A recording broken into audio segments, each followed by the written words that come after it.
Content Championship. Yes, on to the lighter note. Yes. We have got round 2 of the Content Championship. Yes, round 2 has begun. Which means it's a TV show versus a film this week. Hmm. Clone Wars, the animated show, versus X-Men Origins Wolverine. Just call it now. Clearly Wolverine. without a shadow of a doubt. Ooh. As always, we have 6 topics to discuss. Yes. Personal relevance, how well has it aged, rewatchability, story, acting, and cinematography. Yes. So, we've already written our notes for these shows before. For these pieces. Yeah, somewhere before. So what I've done is I brought my notes in because of my new filing system. You have a filing system. Yeah. I don't. And I've then added bits because I've given them a bit more thought because I've spent 5-10 minutes thinking about it before for each of them. I put them together and then I've spent another 5-10 minutes to build out more thought because it's the second round, Tori. There's bigger stakes here. Like always, I wing it. So, starting off with personal relevance. Yes. As always, the Clone Wars. It is iconic, and it elevates all Star Wars media by adding context. This is what I said previously. That's not changed. What I didn't consider previously, was although it wasn't for me, and maybe because it wasn't for me, that's why I didn't consider it under personal relevance. But for a lot of people, it was their introduction to Star Wars. Because if you think about it, when the prequels came out, that was 1999 to 2005. Something, I think so. In reality, I was only 6 years old when Revenge of the Sith came out. I'm actually more of the generation that would have grown up watching the Clone Wars on Cartoon Network. And then because of that, they're like, I want to watch more Star Wars. And then they're like, wait, there's films? And I think that gets overlooked. I think it's very important that we remember that every piece of Star Wars media has a generation attached to it. Yeah. And at that time, Clone Wars was the only bit of Star Wars media that had to carry an entire generation and pivot them into Star Wars fans. Yeah. I am the flip of you in that being a little bit older, obviously I saw the prequels, not directly as they came out in the cinema, but of that era. Like my parents would have put them on TV, or my uncles, because he's very much into Star Wars. Like I saw them at a young age, the films. It was like, Star Wars is cool. But I was a bit too old and didn't have access to like cable or Sky or anything, so I missed out on watching the Clone Wars on TV at that young age. I probably saw a bit, like the odd thing here or there of it, but for the most part I didn't watch it till I was a bit older.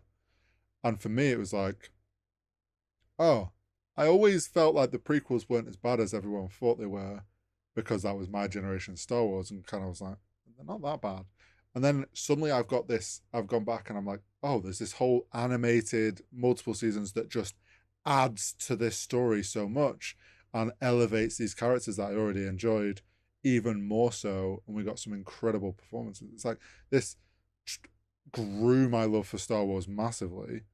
And like you say, for some people it was their opening to Star Wars. Essentially it was Dave laying the land for what he knew was going to be the future fans of Star Wars and would support. And like he knew, I need to get these people hooked at this age, and because I'm going to be the one that's leading them through Star Wars further on, so I can lay my groundwork now and they're going to love it, the payoff in the future. It adds it's quite ironic that you said you never understood the hate for prequels growing up, because I realized when I was a child watching X-Men Origins Wolverine. I didn't actually hate it. I didn't think it was great. I wasn't like, oh my god, I love that film so much. But I didn't hate it. I was like, it was okay. It was fun. Wolverine was there. That guy with like the laser eyes and the swords coming out of his arms was kind of cool. Because I Yeah. didn't know what had been stolen from me. Yeah. And it was only really recently I actually realized that. I was like, I actually started to hate. I like disliked it more as I understood the source material more and like realized what we'd missed out on. Whereas originally it was just like a kind of fun film that I had to like seen and it was okay. But as always, Hugh Jackman as Wolverine doesn't really go too far wrong, which is why I No. didn't hate it initially. And Ryan Reynolds' first appearance as Deadpool Yeah. as Wade I Wilson. I have to say, I think when I think back to when it came out, I don't feel like I walked away from seeing it and being like, oh, this was terrible. I feel like, oh, that was a cool to get to see Wolverine's origin, and like it's Hugh Jackman, so we're getting to see like our Wolverine's origin of what we've known from the X-Men films. It's like, oh, this is cool. We're getting like an origin film before they were played out. And it's like, but then I feel like I remember being like, oh, the ending was a bit, that guy at the end was a bit weird. Because I don't think I really knew much about Deadpool properly then. And I'm just like, that was a weird that they would like sew his mouth up and he's like, this, it was fun. Like, we know where Wolverine came from now and how he got his adamantium claws. Do you remember what other very high profile and popular mutant was in that film? Because a lot of people forget. Well, Wolverine's brother was in there, right? Yeah, Sabretooth was in it. Yes. There is another one though. And you're going to remember the second I say it, but it's such a forgettable role in the film. You said he. I don't know. Gambit. Oh yeah. Yeah. Yeah. He goes right. He's the guy who drops him off at the final battle and is like, instead of him being like kind of French or whatever, they make, or like, sorry, he's not actually French. He's supposed to be from like New Orleans, I think. Yeah. They make him like Texan for some reason. It's kind of weird. Yeah, I forgot that completely. Yeah, exactly. And Gambit should never ever be forgettable. True. Gambit's fucking goat. If Gambit shows up in Deadpool 3, I might, even though I hate dressing up for Halloween, a Gambit Halloween costume might be necessary. Fuck it, should we do a Halloween episode this year where we both have to put on a costume? Just sit like idiots for 2 hours recording in a costume. Ah. That sounds fun. He just exhaled there like, why did you mention that while we were recording? How well has it aged? So for Clone Wars, initially I put age is better with every new Disney Plus show. Too much filler, however. My additional comments, Ahsoka confirms this. Once again, another new Disney Plus show's come out, and what's everyone talking about again? Clone Wars. Yeah. And Rebels. Yeah, I agree. It's that thing where what I said previously, where Dave essentially, unknowing to us, was setting some amazing groundwork for future content and building out this Star Wars universe. And it's paying off. There's lots of jokes about he is the blueprint. Dave Filoni really went, fuck, he is the blueprint. I'm going to make an actual goddamn blueprint. Yeah, like, it's, you're right. As it's, the more it ages and the more Star Wars stuff that comes out, the more that Dave's playing into it and using it as to tie in stuff, and we're all getting the amazing nostalgia effects of seeing Anakin in Clone Wars armor and stuff. But like you say, there is a lot of filler. But I mean, that's part and parcel with the type of animated TV show that it was. It's kind of to be expected. It is a symptom of American media being like Yes. 24 episodes or get the fuck out. Yes. Um, But but yeah, it works. That filler stuff I feel works better in Clone Wars because in a way the filler stuff made us all fall in love more with the clones. the filler stuff, while it is filler, and for the first watch through, I would say don't skip anything. It just it makes the universe feel more lived in. Yes. And that's all the filler episodes are there for. It's just to give you more universe. That's it. Yeah, and to make the clones feel like people. Uh-huh. That's it. How well has it aged? Wolverine. Overall, very, very, very poorly, but it did eventually lead to Ryan Reynolds as actual goddamn Deadpool. Yeah. Yeah. I mean, as time went on, people realized how bad it was. And I would say even, yes, it's led to Ryan Reynolds got to actually do a proper portrayal of Deadpool, which then in a way showed how really how bad his previous representation was. I still think like from Wolverine's side, the origin showing it wasn't that bad. I don't think that's poorly aged. It's just you look back at it now and you're like, yeah, it was an origin film. Like, it is what it is. Just the overall story kind of let it down, unfortunately. 100%. Rewatchability. I'll be honest. Previously, I said meh for rewatchability of the Clone Wars just because of how long it is. Yeah. Ahsoka's kind of giving me the itch. Mm-hmm. I might have to go find one of them lists of like the important stuff. What what arcs, like what episodes of certain arcs, and just go and watch like my favorite arcs again. I think I said this a couple weeks or last week about Ahsoka is that it's really making me want to go back and watch the prequels and Clone Wars and Rebels again.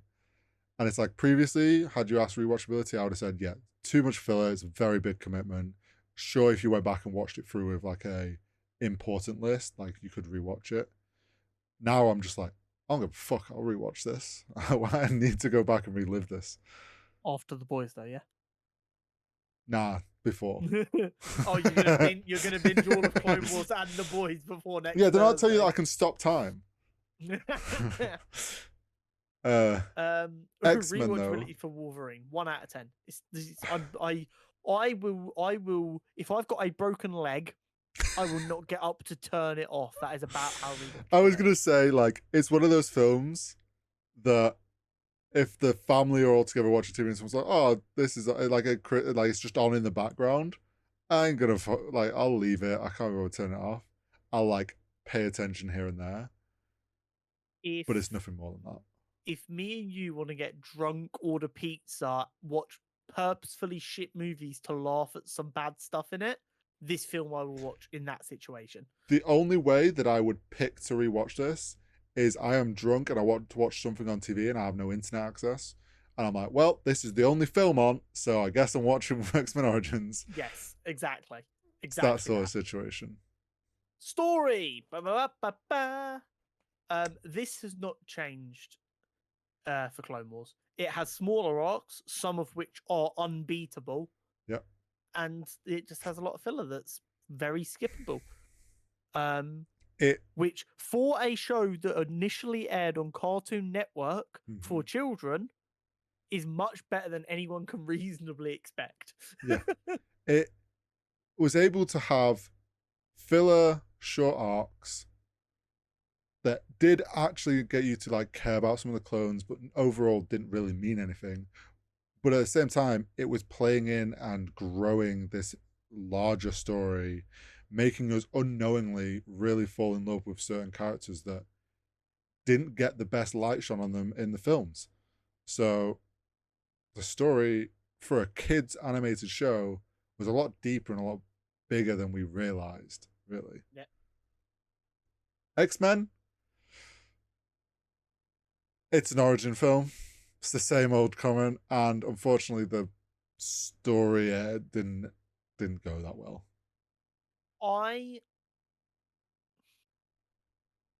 I enjoyed the story conceptually.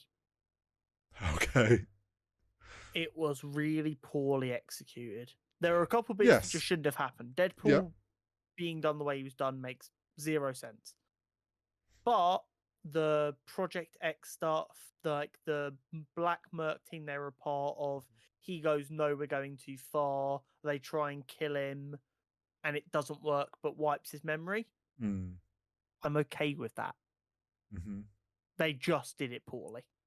Yeah, I would I say don't think the story is the problem with this film. yeah.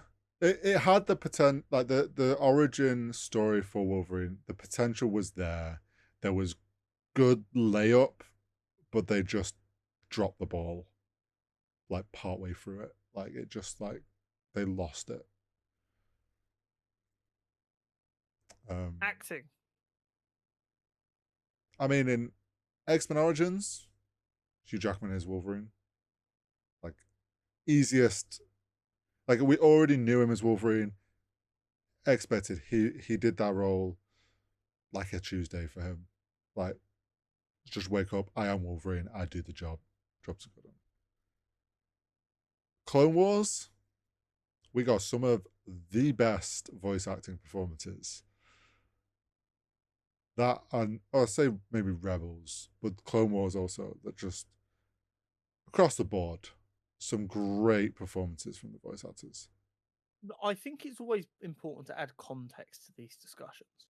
Like I said, this show was made to sell toys Mm-hmm. initially, and be Star Wars content on after school TV for children on Cartoon Network. Mm-hmm. The voice acting did not need to be anywhere near as good as it was. Yep. Sam Witwer did not need to cook so hard as Darth Maul. He elevated. Everyone already loved Darth Maul for the few moments that he got in the films. His moments are brief, and everyone was like, "Oh my god, this character is so fucking cool." Then Sam Witwer came along and was just like, let me make it better." And the man went to town, and we fucking ate. Beasted, yeah. Wolverine. I mean, it was okay. I think the script was poor, which really, really hurt their ability to be anything other than okay. Hugh Jackman was good, but He can't really be bad as Wolverine. yeah, I mean, the bits where like the action scenes are good in this film, they are, and it seems like they focus more on getting the action right instead of worrying about the quality of the script. Yeah, I think that's fair. And as a result, like, it sucks for the actors to get marked down for that, but I can only go back to what my eye sees, and the acting didn't set the world alight. No, it didn't. But I do think that's probably more due to the script. Cinematography. I would say overall, this is the weakest category for both of these. Yeah. I would say Clone Wars. It's so tough because early seasons, I would say very weak. Or their weakest, like, but as that series went on, that like when you think of the final season, like there's some masterpiece of shots in that. See, I think it's a little bit unfair to use the final season to boost Oh no, its cinematography score because that was done for Disney Plus. Oh, I know. It wasn't the Force 24 episodes. It was like, here's the 10 episodes you actually want to do, Dave. Just round it off. It had a great, like, it got better, 100%. but I would say it all kind of like balanced out to, it was okay, but it was nothing spectacular. At the end of the day, it was an animated show. 100%. It had its limits. Like I said, like I've written down here, it's not a massively unique animation style, but it is solid. It doesn't fail. At no point you're like, oh, this looks horrid. It does a more than passable job. X-Men Origins Wolverine, the most bland, basic 2000s action film you've ever seen. Visually, the most appealing part is Hugh Jackman's arms.